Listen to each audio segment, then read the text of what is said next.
there, this is Sherry Hayes, and today we're going to talk about how to use notebooks, whatever kind of notebook you got, for high school. It can be done, trust me.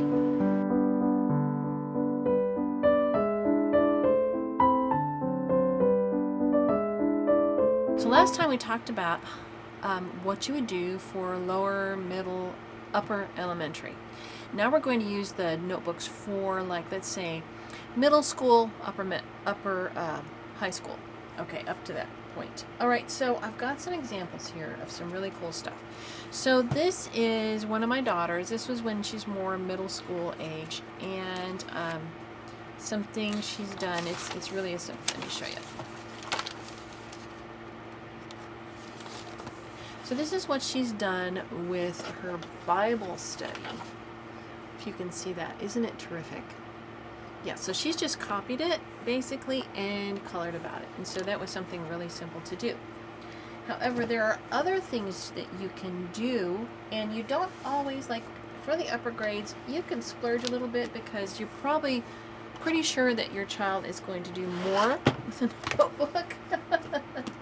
And so, and these are really a good buy over at Sam's Club.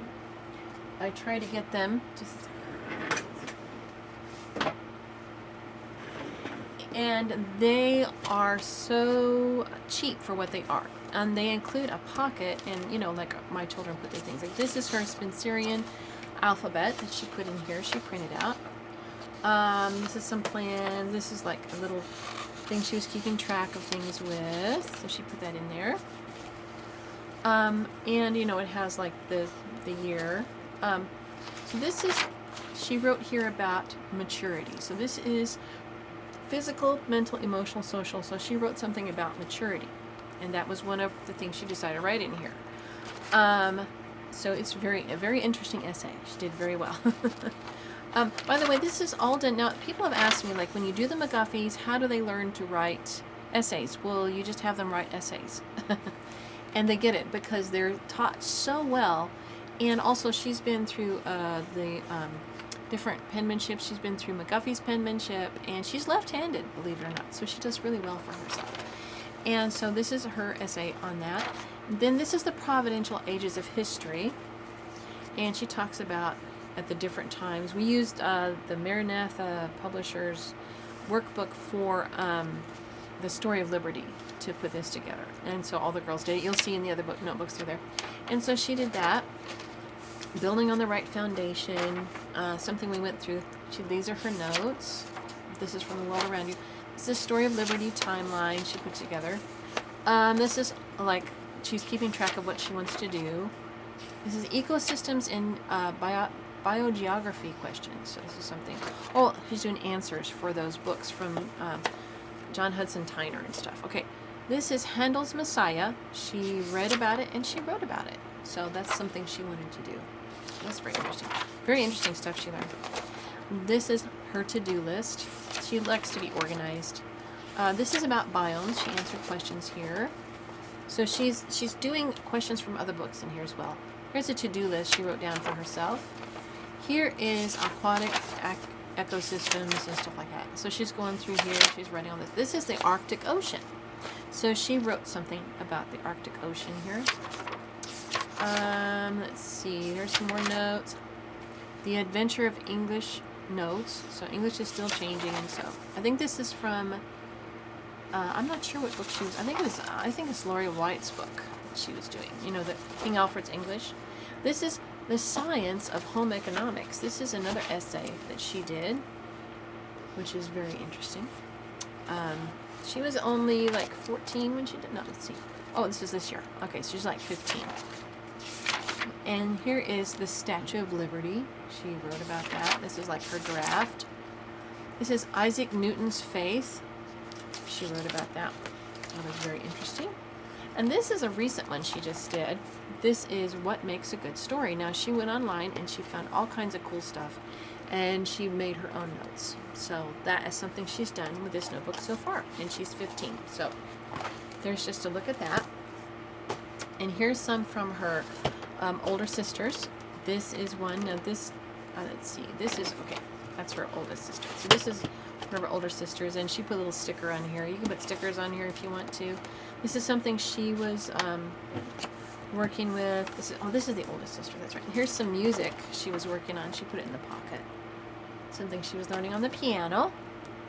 I teach the kids piano myself. This is The Center of a Dwelling. This is from Home Comforts. So this is a book that I put her through, and she read, I think she read almost all the way through it. Maybe not quite. But anyway, she took copious notes on the different parts, and she did some illustrations as well. Here's an illustration she did on the different types of knives. Here is To Market About shopping. Then we were also doing Middle Ages at the time, so she wrote about knighthood, gaining knighthood. And here is an illustration that she printed out and pasted in. It's pretty cool. Here's Bread and Honey. I'm pretty sure that, this is Bread and Honey. This must be from the Home Comforts that she took copious notes. This is about a castle, and she's also got an illustration there that she took from the internet. This is Charlemagne, King of the Franks, and so she put that there. Home Comforts, there's more. Life on a Manor, and she's got the different stratas of society at that time. This is a timeline of Middle Ages she wrote. She's got, different years and things, as you can see. This is the Lord's Prayer. Then she's got Beowulf, and, so we love Beowulf around here, so she put that there. This is physics, so she's putting physics. This is King Alfred. Proverbs, some Bible in there. This is the Vikings, so she wrote more about the Vikings here. And, here's more about the Vikings, you can see. Yeah, pretty cool, huh? Alright, so she's got all that. And Love and Respect, that was a book I asked her to read so she would understand men and women and how they get along. I think it's good to have teens do that, don't you? Here's a school schedule. Here's some notes. So she has lots of pages of notes and more notes. Because we would go through like online things, or I would read to them and I would say, take notes. So she had to learn how to take notes, right? This is the Crusades. This is pregnancy from conception to birth is abortion wrong. So she was doing an anti-abortion study there. This is like some notes. We would have, time together. This is that Bible timeline thing that you saw in the other one. She did her version, and she actually notebooked it out. So each epoch of time, she has illustrated it. It's really cool. I mean, she's done such a good job. There's that, and there is that. So you can see from these notebooks all the different things. I'll just show you a few highlights here. Here's her Charlemagne. That's kind of cool, huh? And she loves to illustrate. She's got some really gorgeous illustrations too. Okay, here is George Washington's World. She was reading through that. So that's one of her illustrations. She likes to show a lot of motion and action and tell a story in each. That's why I call her my illustrator. There's that. There's that. Okay. Now, this is one of her illustrations here. Isn't that gorgeous? This is for her thing for Life on a Manor during the Middle Ages. You can see what she's written here, and the illustration goes in the blank part, but I think she just didn't glue it in. Maybe she didn't have glue at the time. Anyway, I should glue it in right now, huh? Here's some, she's always sketching, so this is some of her sketches for different things. Here, this is beautiful. This is Peasant's Clothing. She put a lot of effort into this. Can you tell? Isn't it gorgeous? And she explains it, right? You can see. She loves to write. She loves to write stories. Now let's see if there's anything. That was Energy. This is King Alfred. I think that, here's Exodus 1 through 2. And so she's actually narrating the book of Exodus here. So that's, look at this little side illustration. Anyway, so that's something you can do with notebooks. You can, as you get into high school, you can still use these. I have lots, and I have loads of these in like storage boxes from high schoolers that just use these, and we just personalize them and they use those. But that's just something you can do. Another thing you can do for those, and like especially if you're using something like Saxon or the other, like the old-fashioned math books that I suggest, like here, you just you can get a graph notebook, okay, and that's easier to do math in because it has the little squares already, and it makes it much easier. And so what she liked to do is she would work her problems, and then she would put what she worked, little scribbles on these little sticky notes. So I gave her a whole bunch of sticky notes, and that's what she used. So she would put her answers up here, and she would work her little scribbles down here. So that's something she did. So anyway, those are just a lot of examples of things you can do with high schoolers with notebooks. Now, with high schoolers, you probably want to have some more fine line markers, and you want to offer them colored pencils because, they need more than color crayons. Right? And I also I try to provide for them gel pens because they like to be able to outline and do different things with their gel pens. So I make sure they have those. And, they like to do highlighters too, like you saw that one example. So you see how cheap that you can do like workbooks. Okay, they're not workbooks. They're more open-ended. They're like you give them parameters and then they fill in the blanks with what is important to them. Because that means that they are retaining what you're actually teaching them, and they're not relying on prompts of people to tell them what to do next. Now, it takes a while. Like if you've never done this and their child is older, it might take a while for them to get the hang of it. Some are just naturally disposed. You don't even have to work. Others, you're going to have to really spell it out.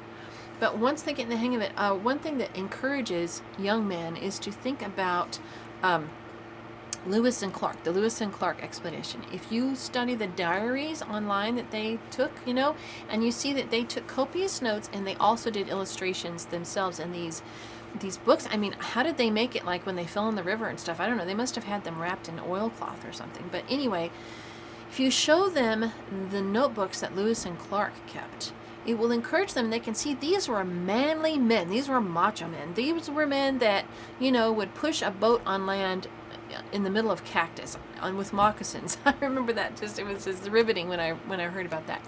And they did manly things. They were adventurers, and yet they knew how to take notes and they knew how to draw. So it's not unmanly. It's a very manly thing to do.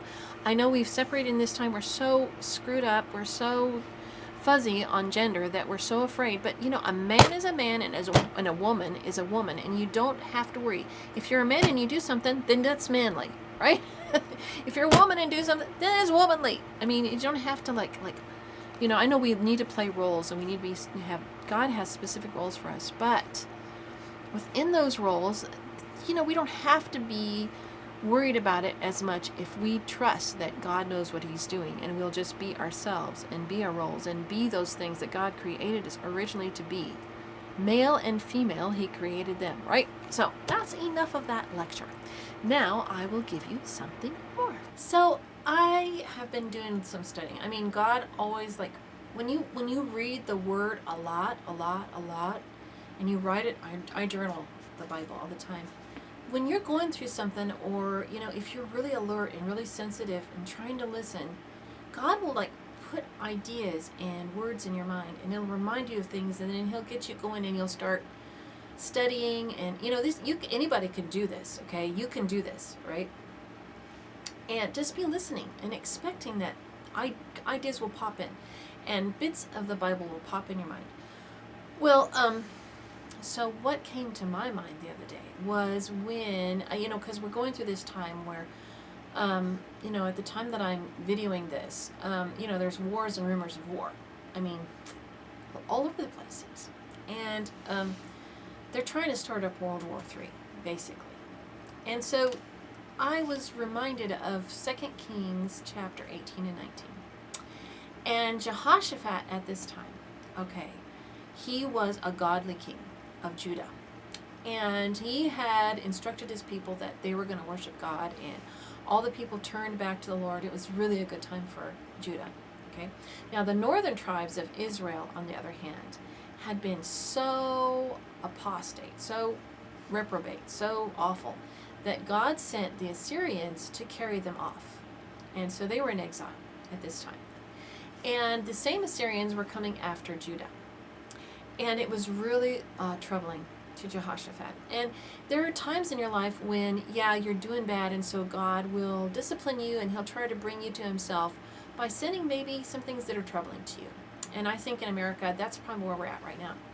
And there are other times when, they're righteous. Like, okay, if you think of Israel, there were the part that needed to be troubled, and then the other part, they were turning to God, but evil still came against them. Now, maybe because of seeds they planted before, or maybe just because the devil doesn't like it when we come to God, okay? And so the Assyrians came against him, and they threatened him. And they said, don't believe you don't believe people when they say that that God's going to save you. Don't believe it, because we went to all these other countries, and they said their gods would save them too. And look, we whooped them, and we brought them already to our place. So just relax, give up everything, and just know that we're gonna take you, we're gonna conquer you, we're gonna make you our slaves. Just get used to it, because it's what's gonna happen. It's what has always happened, right? So Jehoshaphat went into the Lord, and he spread himself before the Lord, and he cried out to God. Okay, and the taunt of the enemy was in his ears, and he spread out this. He actually had a letter, so he spread it out before the Lord. And God sent a prophet, and God told them the opposite of what the enemy was telling them. He told them that that God was not. They wouldn't have to fight the Lord. God told them they wouldn't even have to fight the war. And all they had to do, so what Jehoshaphat did is he sent the people to praise and worship God in the beauty of holiness. And as they began to pray and worship God, God sent ambushments is what they call it, against their enemy. And their enemies started killing each other. And then they ran off. So can you imagine that? So not only did they overcome the enemy, but they got blessed out of the whole situation. And I gotta tell you, the enemy is always like, right now he's shrieking in our ears. It's gonna be bad. You're gonna, you're gonna lose everything. Blah blah blah blah blah blah blah blah blah. Every day, it's la la la la la. Oh, the world's gonna blow up. There's gonna be nuclear war. There's gonna be this and that and other thing. Oh, I gotta tell you, you can't be intimidated. I mean, if it's fear like that, then that's not coming from God. We know that no matter what happens, if we are in the palm of God's hand, we're in the shelter of the rock. We're under the wing of the Almighty. It says, only with your eyes shall you see the destruction of the wicked. Right? So that's where we have to live. We have to live, and we have to remember that we're not fighting the battle. God is going to fight this battle for us, okay? So as we are willing to surrender our lives to the Lord and live totally for Him, He fights our battles for us. And I love Psalm 37 during this time. Should I read it to you? Psalm 37 is something I journal over and over again, and I read and I study, but I still have to read it, okay? Oh, the first part I wrote in King James, but I might just read a few verses because it's good, though. If you want to read the whole thing, it'll just really bless you for these times. It says, fret not thyself because of evildoers, neither be thou envious of the workers of iniquity. For they shall soon be cut down like the grass, and wither as the green herb. Yep, they're not going to be around forever, guys. Trust in the Lord and do good. So shalt thou dwell in the land, and verily thou shalt be fed. Delight thyself also in the Lord, and He shall give thee the desires of thine heart. Commit thy way unto the Lord. Trust also in Him, and He shall bring it to pass.